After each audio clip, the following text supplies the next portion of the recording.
Sally Nabil there. Let's get more on this from Sahar Aziz, Middle East Legal Studies scholar at Rutgers University in the United States. Thank you very much for your time. What do we know about the latest arrest? Who is being rounded up? Well, anyone that has shown their face on social media or anyone who's been videotaped and anyone who's been caught by the security forces that have been dispersed. And it's likely that many people who are arrested may not even have been part of the protest, because the objective is to chill any more protest and to scare future protests, scare people from engaging in future protests.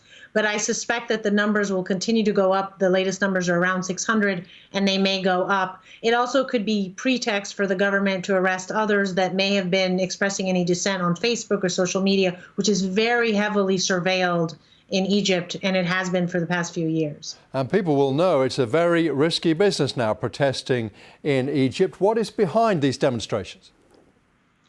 I think it's pent-up frustration with the economic hardships. That's probably what causes the most pervasive discontent.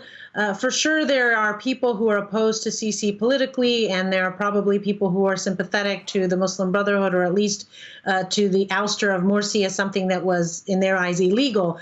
But most average Egyptians right now are suffering significantly from the economic austerity measures that Sisi has imposed. So all the subsidies have been lifted from gas and electricity and food, and people from the upper middle class all the way down to the poor are tightening their belts and really experiencing a hardship that they haven't seen in their lifetime. There are calls for more protests this coming weekend, but the security forces now, of course, are mobilized. Do you think the protests will go ahead? Do you think we're likely to see more confrontation?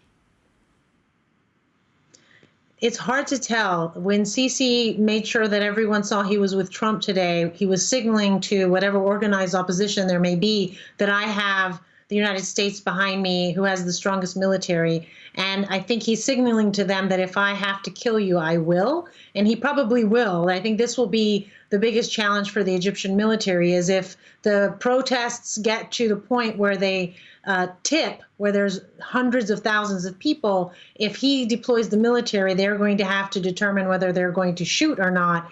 And that was the big test in 2011, and they didn't shoot. But things have changed, because now the military is fully in control. It is their government, and they may see this not just as a threat to Sisi, but as a threat to their control over the entire country. Sahar Aziz, thank you very much.